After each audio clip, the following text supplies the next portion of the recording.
एक समय की बात है कि एक परिवार में क्या हुआ जब माँ बराबर जेठानी जे तो बहुत ही आजकल हमारे ऊपर चढ़ रही है। माँ की सुनती भी नहीं है और अपने आप को शासन में बड़ा मानती हैं। इतना सोचते हुए उन्होंने कहा, अरे माँ बराबर जेठानी ये कब से हो गई? ये देखो जरा माँ के खिलाफ कैसे कैसे बोल रही है और इससे माँ से बात करने की तमीज़ भी नहीं है। तो वह तो देखती हैं, अरे ये कैसे उड़ रही हैं, ये तो अपने शरीर तांडव के रूप में अपना प्रचार भी कर रही हैं और किसी को दिखा भी नहीं रही हैं। इतना सोचते हुए उनका यह तांडव रूप देखकर सभी लोगों ने कहा, अरे देखिए माँ जी, जेठानी जी आपकी माँ से कैसे बोल रही हैं और उन्हें बात करने की तमीज़ भी नहीं है क्या? जब ये शब्द सुने तो उनके तो होश उड़ गए और कहने लगी, अच्छा ऐसी बात है तो हम बताते हैं।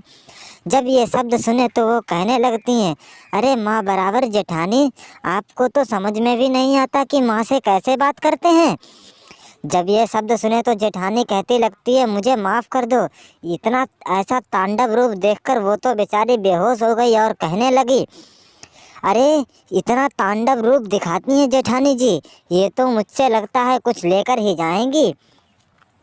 और जब यह बात पिताजी को पता चली तो उन्होंने कहा, अरे बहू तुम्हें क्या बात करने की तमीज़ नहीं है क्या? तुम उनके बराबर में बातें करती हो, तुम अभी बहू हो तो बहू की ही तरह रहो। जब ये शब्द सुने तो बहू ने कहा, पिताजी आप जरा हमसे तमीज़ से रहिए, नहीं तो मैं घर का शासन पूरा बिगाड़ दूंगी। यह सोचते हुए पिता ने कहा, अरे देखो आजकल की बहुएं क्या करती हैं क्या नहीं, ये तो हमसे ही बातें कर रही हैं और इतना मुँहचावर भी। तभी वह सुनते हुए वहाँ से तो चली जाती है और कहती है, देखा बेटी तुम भी हमारी बहू हो, लेकिन ये तो कुछ ज़्यादा ही नालायक निकली। तब वह भी चली जाती है और लड़का कहता है, पिताजी आजकल की दुनिया में पता नहीं लोग कैसे पड़े हैं। तभी उन्होंने एक बाबा को बुलाया और उसके पिता को भी। तो वह कहने लगते हैं, अजी समधी जी क्या हुआ जो आप हमारी बेटी से उल्ट सुल्ट कह रहे हैं? वह कहते हैं, देखिए जरा हमारे घर में इसने कैसा तांडव मचा रखा है। ये देखिए हमारी बड़ी बहू कितनी शांति और सलूक से रहती है, लेकिन तुम्हारी बेटी तो आजकल बहुत ही नखरे दिखा रही है और वह तो अपने आप पर किसी से विश्वास भी नहीं करती और कहती है, मैं अपने से बड़ों से बात नहीं करना चाहती हूँ और मुझे चाहे अब कुछ भी हो जाए, मैं अपने आप से ही बात करूँगी। यह सोचते हुए उन्होंने कहा, तुम अपने आप से कैसे बात करोगी? और यह सोचते हुए वह भी वहाँ से चले गए।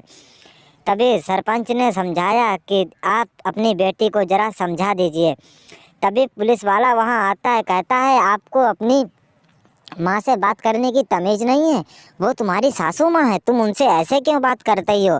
मतलब कि तुम ऐसे यहाँ बात करती हो तो यहाँ तुम, इसका मतलब है अपनी माँ से भी ऐसे ही बातें करती होगी। तभी यह शब्द सुने तो लड़की के तो रोंगटे खड़े हो गए और कहने लगी, मैं तो यहाँ से चली जा रही हूँ, मुझे माफ़ कर दो माँ जी, आज के बाद ऐसा नहीं होगा। तभी पुलिस वाले ने कहा, अब तो आप खुश हैं, आपको माफ़ी मिल गई और आप अब कुछ भी कर सकती हैं। इतना सोचते हुए माँ जी तो खुश हुई। और अगर आप लोग हमारे चैनल पर नए हैं तो प्लीज़ चैनल ज़रूर सब्सक्राइब करें।